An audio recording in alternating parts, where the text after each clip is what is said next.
The Wee One's Colour of Life, a short story by Paul McCann. A long time ago, just as the first flowers bloomed and the rivers began to flow, a slice of heaven floated down to earth, and a doorway to new life had opened up, to all kinds of beautiful creatures who ran through and made their home in the trees and under the ground. The only thing that was missing from this place and this picture of life was colour. Everything was black and white for a short time until there came a small group of wee ones that had the job of colouring every living thing. Wasting no time, they all went straight to work. With 2 drops of sunshine for every bucket of water, they painted the buttercups yellow. They added some early morning dew to make the blue, and soon bluebells were hanging from their stems. They collected every raindrop that fell and left them for some time in the sunshine. Before long they had every colour they needed. The selection of colours was known as the Wee One's Rainbow. What a difference they had made. Sure was a credit. Every flower was splattered with bright vivid hues, and every leaf had a glossy green that ran through the long grass that grew wild in the glens. This is a story of the first spring, after the colour of life had come. After the snow had fallen and the ice had melted, the birds and the bees were busy working under and beneath their nests, making lots and lots of honey. Foxes chased rabbits into their burrows, and ducks dived under the lake looking for fish.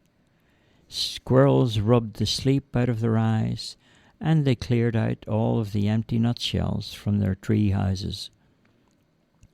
The trees had all thick coats of new leaves, and in a little cottage in the heart of the glen, the wee ones all sat looking out the window, admiring all their hard work.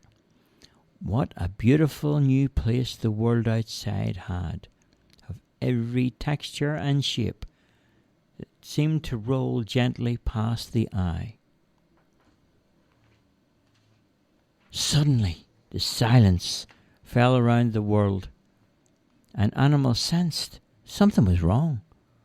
The birds fly high into the trees, other creatures took shelter. A heavy rain came and lashed from the heavens. It rained and it rained and it rained until the rivers rose, and soon all the land was flooded. The wee ones and some of the other creatures had been saved by a kind man who scooped them up out of the water and took them into a large wooden ship. The ship was afloat for a very long time, and there was no sign of land anywhere. Water seemed to cover the whole world. Eventually the flood left. The water subsided, and the first set of land came into view. There the wee ones and all the small animals got off this ship. In a short while, most of the flood left, and as more and more of the land returned, the wee ones stood and looked around. What they saw left them shocked, and they sobbed and sobbed. The silver birches had lost their silver. The plum trees were bleak and black, and maple trees were as white as snow, and most of the blackthorn trees had been uprooted. Here and there the sunshine fell upon honeysuckle trees, like a kiss of kind awakening. But the world again was colourless.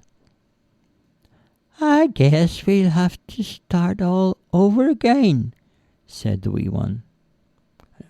Another one, "Yeah, all over again." "Don't worry," whistled the thrush. "Oh, we'll all help," said the dicky birds. "And us," said the squirrels. "Let us help," said the swans. The ducks came and quacked, and the beavers came to work, and the wise ones came. The wee ones were astonished and astounded. "Thank you for your help." All the creatures replied, "We couldn't sing before you brought colour to the world." The birds sang. The frogs croaked, "We couldn't croak." And the deers and the rabbits, "We watched you work so hard." There was nothing we could do but watch as your colours were washed away, said the bees. Everyone wanted to help, and in that moment another slice of heaven fell from the sky and landed on the earth so softly. Look, said the wee ones, pointing to the sky. Our rainbow has returned. Arched across the horizon, the most beautiful rainbow remained, and every colour of the rainbow was there for the wee ones to use until the colours of life were back again in the world. The end.